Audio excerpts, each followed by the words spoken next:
appears ordinary till you see the core side of it. And what you're looking for is the story behind the news. We bring it to you from Lagos, the commercial capital of Nigeria. Giving you all sides on political stories round the clock. Every detail from the start line to the final whistle. CoreTV News, expanding your view.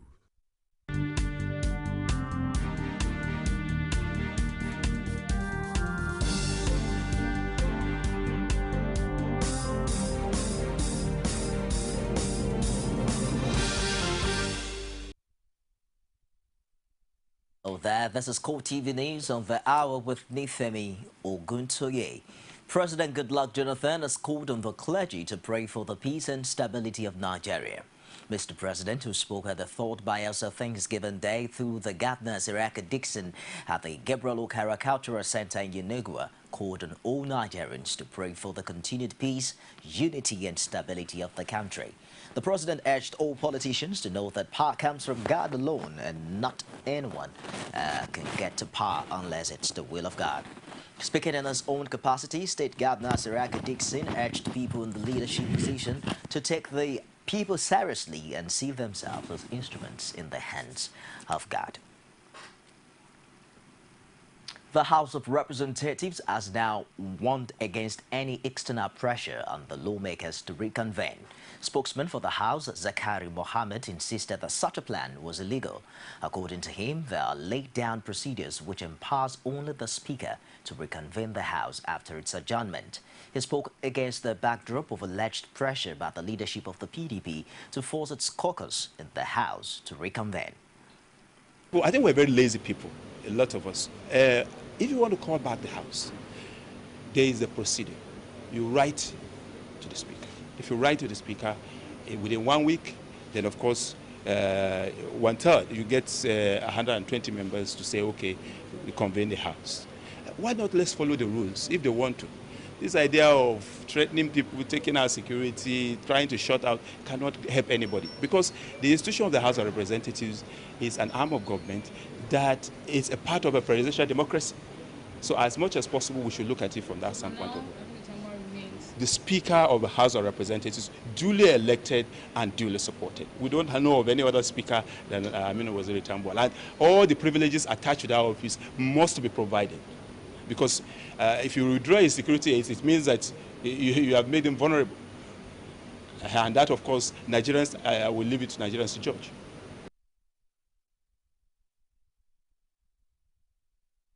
While President of the Nigerian Bar Association, Augustine Alege, says the leadership crisis currently racking the House of Representatives over the defection of the Speaker, Aminu Tambuwal, is due to loopholes in the nation's constitution.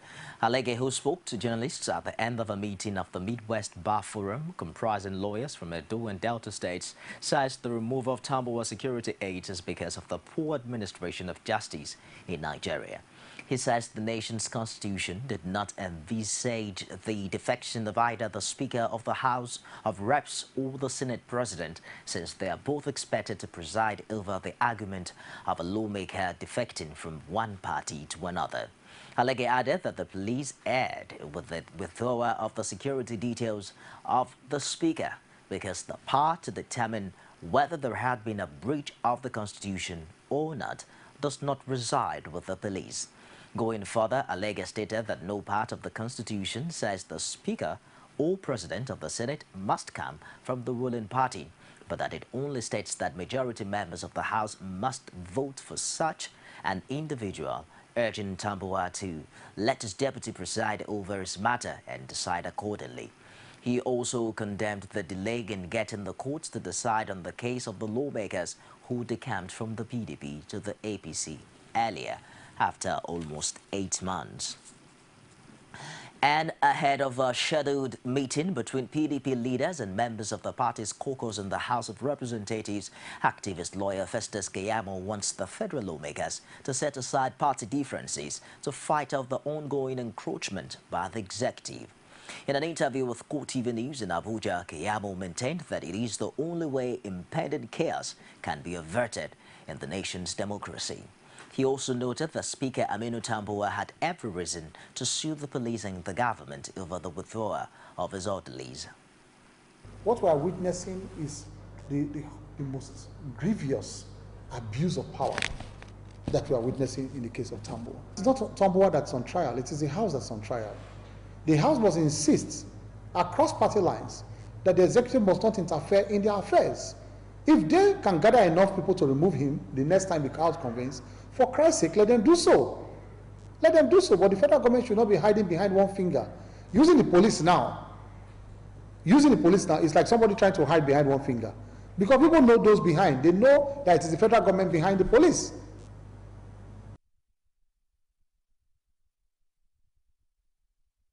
As the controversy generated by the defection of Speaker of the House of Reps Aminu Tambuwal to the All Progressives Congress from the People's Democratic Party and the withdrawal of security details by the police continues, the senator representing River South East in the National Assembly, Magnus Abe, has told the PDP that it cannot remove the Speaker from his position.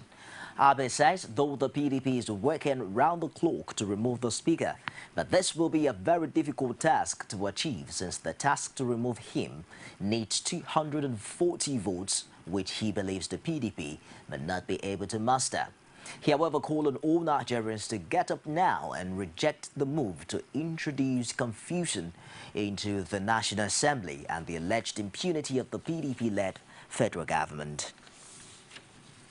Away from there now to Kaduna State, where Governor Mukhtar Yero has commended members of the People's Democratic Party across the state and the peaceful conduct of ward congresses to elect delegates from the forthcoming primary elections. Speaking after taking part in the ward congress at the Kaura ward in Zaria local government area, the governor said the peaceful exercise is an indication of the unity and internal cohesion within the party. Yero said reports from across the state indicated that members of the party have once again demonstrated that PDP remains one big and united family.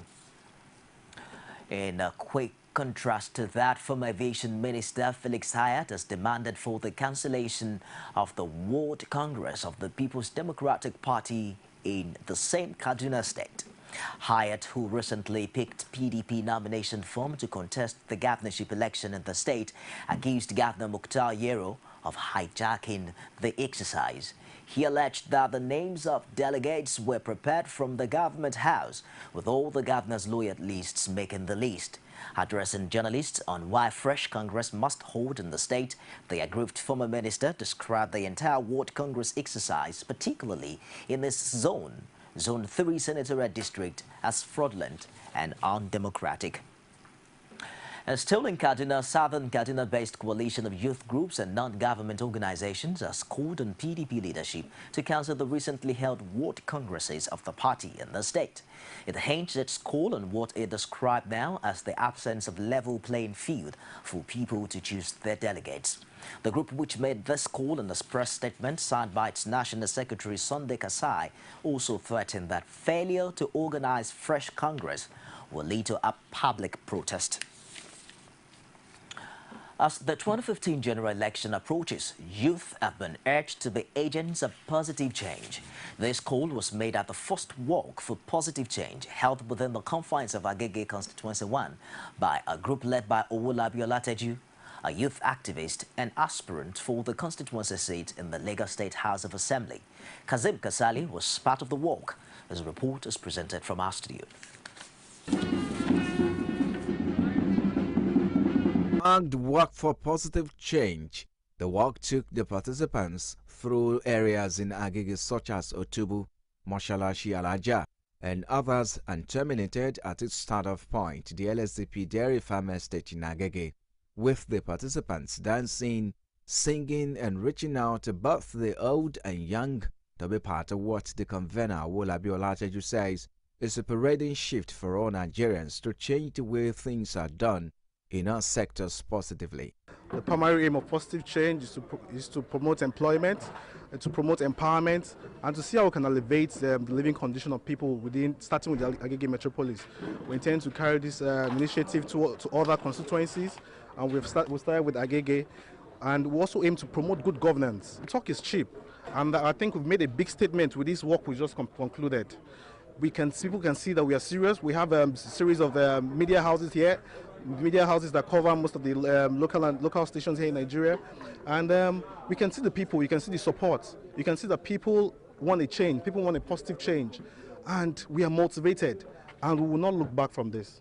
Some of the participants spoke to CoreTV News on why they are a part of the work, which is also an awareness campaign by the convener for his bid as a member of the Lagos State House of Assembly seat in the 2015 general elections. It's about time we get positive change in Nigeria. It's our everyday lives is all in Nigeria. Everything we do concerning us is about our environment and all of that, and we need to see a change in what is happening. If you look at the youth today, majority of them, even with their degree, they have no jobs. They have nothing to support them. I mean, this cannot continue. This work is just to sensitize people that health is wealth, and everybody should try and exercise. You know, exercise gives your heartbeat. You know, it makes it healthy, and once your heartbeat is healthy, you have everything.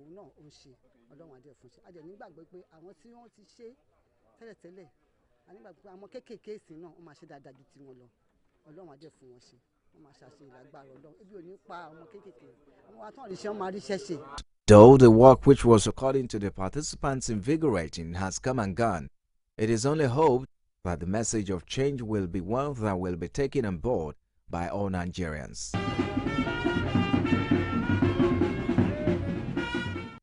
Respect for the rule of law and effective representation are vital ingredients that will enhance good governance and smooth transition of power in Nigeria.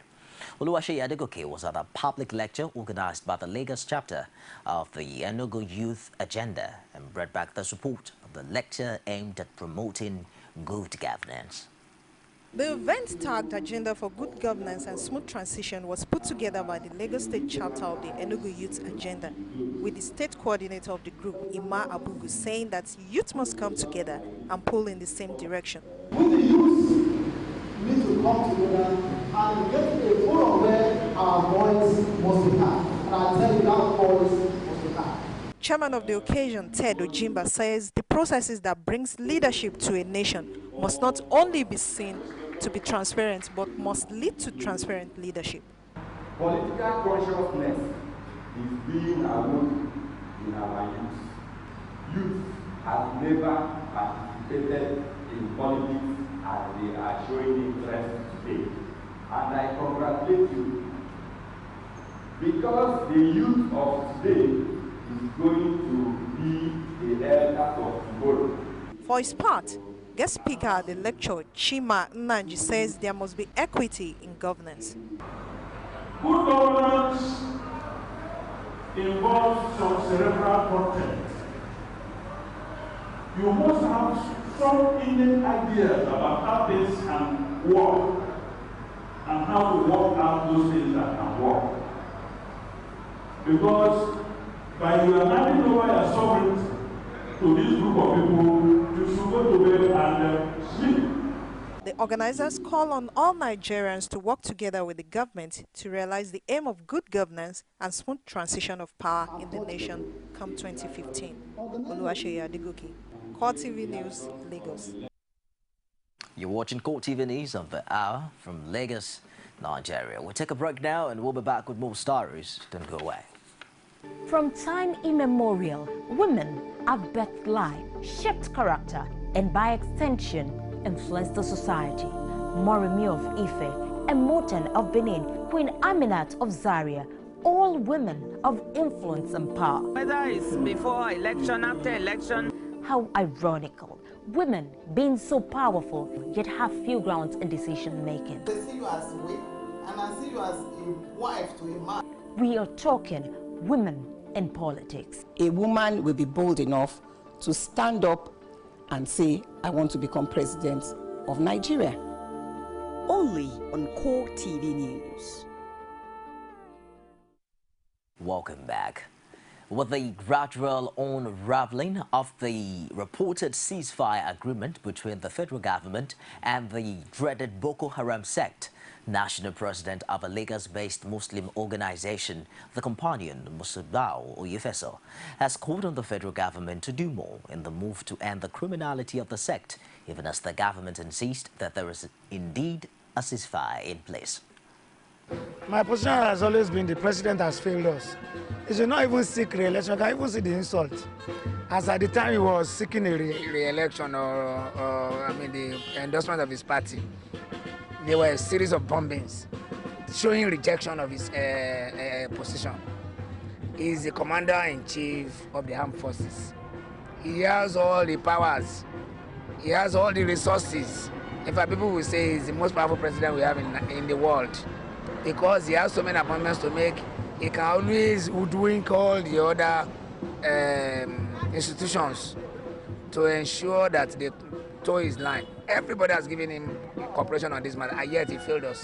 He could not quench or crush the insurgents. It's unfortunate. I think what we just need to do during the election is to kick him out with our votes. The police authorities have inaugurated a technical audit committee to assess assets of the police force. This, according to the police spokesman, Emmanuel Ojukwu, is part of steps to use information communication technology in transforming the police into a world-class crime prevention organization. In his address, Inspector General of Police Laman Abba enjoined members of the committee to work as a team to achieve the objectives for which it was set up. He also used the occasion to re-echo his desire to transform the police into a leading national, professional and efficient law enforcement organization. The committee is to, among others, audit the current status of technical and technological infrastructure of the police. It also to assess its current human resource capacity with a view to determining the types of training for its technical personnel. Outside Nigeria now, a joint mission of the United Nations, African Union and ECOWAS has advised the security forces in Burkina Faso to ensure a smooth transition of power. They also expressed a readiness to work with all the parties for a rapid return to constitutional rule. This was the message representatives of the three organizations passed on to all stakeholders at separate meetings in Ouagadougou between October 31 and November 1st.